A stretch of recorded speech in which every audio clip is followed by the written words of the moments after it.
Saya sudah melihat ijazah Pak Jokowi secara langsung mata kepala saya sendiri dan dari penjelasan. Lihat di mana? Maka lu dengerin dulu tadi. Lihat di mana? Lihat di mana? Oh, di rumahnya saya. Tanggal berapa? Tanggal 3 April.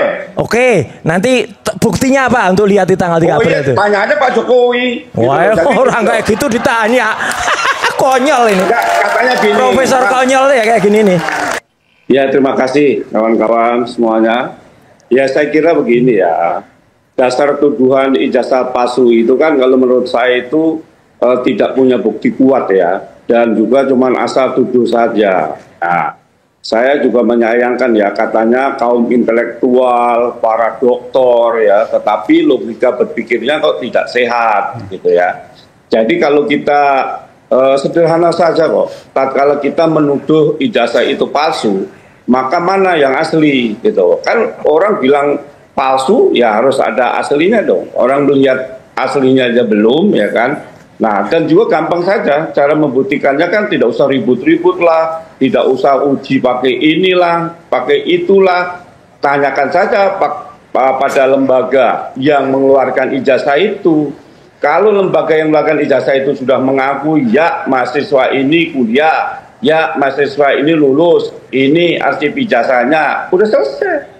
Gitu, mau diuji pakai hukum apapun, tatkala sudah fakta mengatakan bahwa lembaga yang melakukan ijazah itu mengatakan asli, ya sudah. Mau kemanapun juga nanti akan di peradilan juga pasti akan membenarkan yang mengeluarkan ijazah itu, gitu loh. Yang kedua, saya kira ya bahwa teman-teman saya ini, saya itu sebenarnya mengagumi Mas Roy Suryo karena dulu saya sering acara peringatan Hari Sumpah Pemuda itu sering bareng, kalau nggak salah 3 kali itu ya.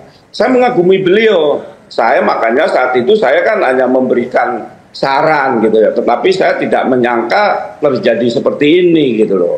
Nah, jadi saya kira karena kita ini kan orang-orang intelektual ya, orang-orang doktor ya, dibanggakan oleh rakyat Indonesia itu. Saya kira seperti Pak Roy Suryo ya, karena kan mantan Menteri Menpora kan. Oleh karena itu jangan asal tuduh sana sini gitu, apalagi belum bisa membuktikan ijazahnya Jokowi itu palsu, ya kan, sudah menuduh saya yang mencetak. Nah, sebentar Pak Paiman, saya harus tanya kepada Anda dia. Anda betul punya percetakan di Pasar Pramuka? Jadi gini, saya tidak punya percetakan, tapi saya punya pengetikan. Dan pengetikan ya, apa tuh, skripsi?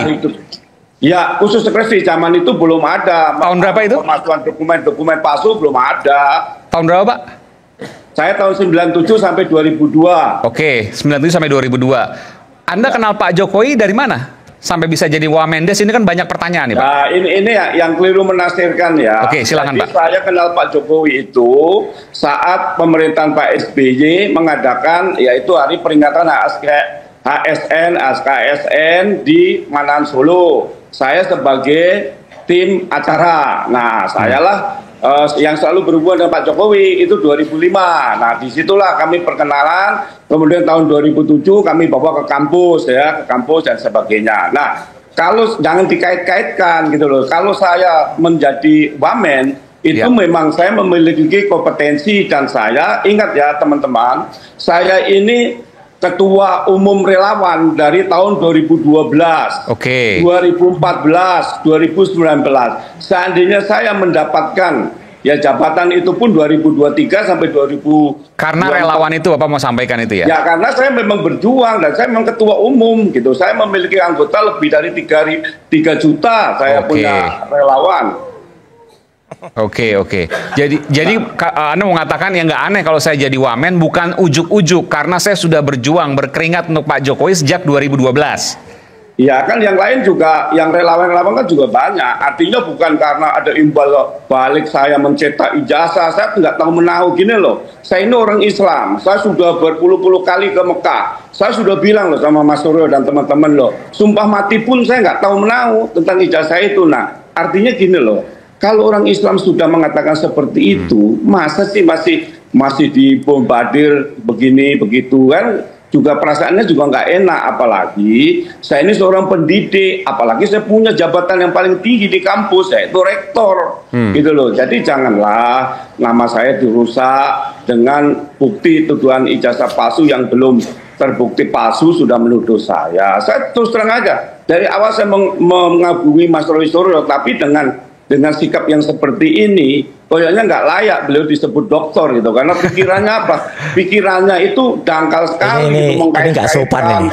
Gitu loh, mengkait-kaitkan tanggal 1 Mei, loh padahal isunya aja tanggal 23 Juni isu ijazah di Pramuka. Kok bisa-bisanya saya juga dituduh mengkondisikan, ini kan sesuatu. Terus apa hubungannya dengan ijazah? Saya dikaitkan dengan profesor palsu lah, harta saya lah, loh apa hubungannya gitu loh. Oke, Mas Roy ada mau sampaikan? Pak Paiman, saya singkat aja. Benar Bapak kirim WA ke saya, nggak ada hujan, nggak ada angin, tanggal 6 Mei tahun 2025. Betul, benar nggak? Betul, ya. Di WA itu Pak Paiman nulis, kalau saya nggak minta maaf ke Jokowi, keluarga saya tidak damai dan tidak aman. Benar? Oh jangan loh, dipotong. Jangan dipotong itu kalimatnya kok jangan dipotong. Bukan, saya yang terima. Gini, itu nggak sempurna. Jadi sempurnanya gini. Kita ke ahli bahasa kalau nggak sempurna. Sudah saya konsulkan ke ahli bahasa bersertifikat. Iya, sekarang gini Mas. Kan bahasa pertama dong yang di ini, Mas. Saya sahabat, saya saran. Bahasa pertama boleh sopan, bahasa terakhirnya ngancam Anda. Sudah saya tidak minta maaf bisa masuk penjara. Saya luruskan. Bukan sudah. Ini malah ngaco lagi nih Farhad nih, nggak ngerti apa-apa, malah konyol kamu tuh. Bahasa yang sangat sopan. Ini konyol ini. Karena ancaman memfitnah itu ada. Nggak ngerti ini. Undang DNTE, ujaran kebencian semua. Pak Paiman. Jadi saya udah luruskan ya Pak Paiman. Anda katanya profesor ya katanya.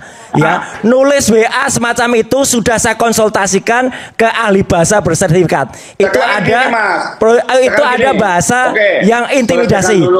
Satu, saya selesaikan. Yang kedua, benar nggak setelah itu Anda mengakui dan Anda minta maaf ke saya pada WA berikutnya? Loh, saya jawab Mas ya. Ya nggak? Minta maaf nggak Anda? Iya betul. Nah, saya sudah. Terus Anda kalau sudah minta maaf kok tiba-tiba nuntut, itu kan nggak sopan itu. Ya. Sebentar. Loh, terus Anda ngakui nggak kalau Anda pernah punya kios di Pasar Pramuka pengetikan tahun 97 sampai 2002. Tapi banyak sekali orang-orang di Pasar Pramuka dan itu sudah ada nama-namanya. Anda masih aktif di sana sampai 2015, masih nampak sampai 2017. Itu saja. Saya jawab. Ya, silakan jawaban. Ya, gini Mas ya. Mas seorang dokter, tapi cara berpikirnya egois. Egoisnya apa? Saya kan dari awal kan ini, kata-kata saya begini, Mas, saya sudah melihat di saya Pak Jokowi secara langsung mata kepala saya sendiri dan dari penjelasan. Lihat di mana?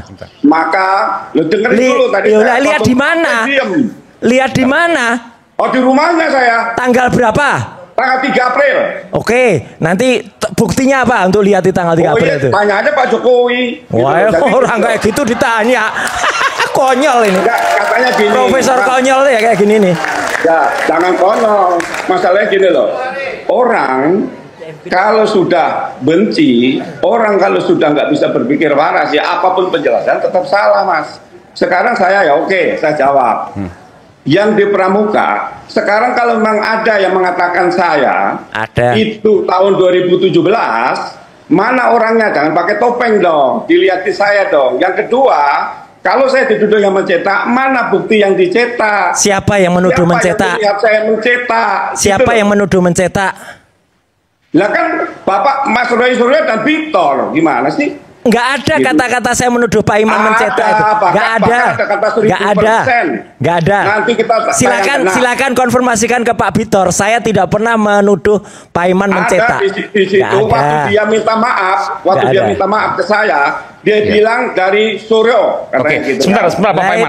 Mas Suryo tadi katakan Pak Iman kan katakan bahwa kiosnya itu di Pasar Pramuka itu sampai 2012. Ya. 2002. Oh, maaf, 2002. Tapi saksi-saksi di sana banyak mengatakan sampai 2015 pun. Sekarang mana? Aman Pak Iman itu masih ada. Sebentar Pak Iman, saya mau tanya dulu Pak Mas Roy.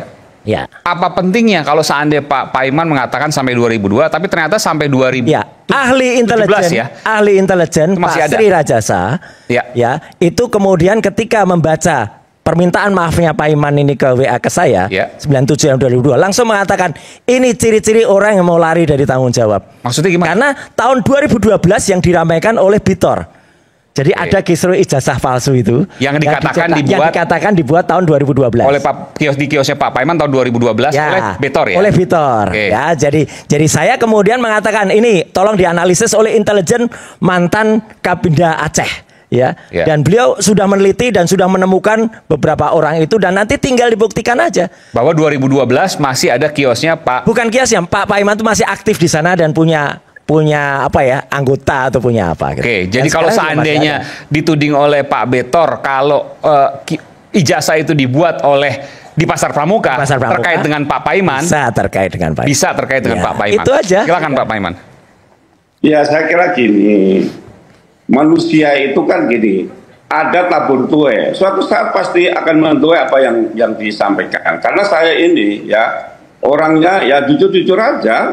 Saya memang nggak tahu menahu. Mau diapain pun saya memang nggak tahu menahu gitu. Nah, mengenai ada orang yang melihat saya sampai 15, 17, katanya tadinya 17, sekarang 15. 15 sampai 17 ada. Gitu. Ya tunjukkan aja orangnya mana, jangan pakai topeng diwawancarai gitu loh. Ya, nanti ditunjukkan. Ya, yang kedua gini loh, jangan asal tuduh sekarang orang lembaga yang mengeluarkan ijazah Jokowi aja dorong mengatakan jangan dikagetkan dengan saya. Sekarang gini Mas Arisura, tuntaskan aja dulu, buktikan kalau ijazah Jokowi itu palsu sehingga baru Pak Paiman. Oh, yang bikin Paiman. Ya, nah, gitu. Gak usah sok suci. Apa sudah menuduh. Gak usah sok suci. Kita juga tahu Pak Paiman juga ribut di Universitas Mustopo Beragama. Bahkan sekarang diragukan oleh mahasiswa yang lain. Enggak melebar. Ini kan sok suci ini. Enggak ada. Kita udah laporkan. Kan sok suci. Dan kita udah laporkan. Kita buka aja lah. Apa yang disampaikan Pak Roy Suryo. Ini sebentar Pak. Enggak apa-apa. Saya jelasi. Di Mustopo itu ayo silakan. Mas Roy Suryo sebenarnya ini terlalu melebar ya. Tapi nggak apa-apa. Saya jelaskan dong karena silakan jelaskan. Ya. Jadi Roy Suryo itu dapat info dari Hermanto. Hermanto itu saat ini statusnya tersangka. Bukan dari Hermanto. Bukan dari Hermanto. Salah Anda salah pilih. Bukan dari Hermanto. Saya dapat dari profesor-profesor di Mustopo, dapat dari seorang perwira juga yang ada di sana, bintang ada di sana. Jadi udah clear itu sekarang ceritanya. Gini aja, buktikan aja Mas. Jadi gini. Mas Suryo ini.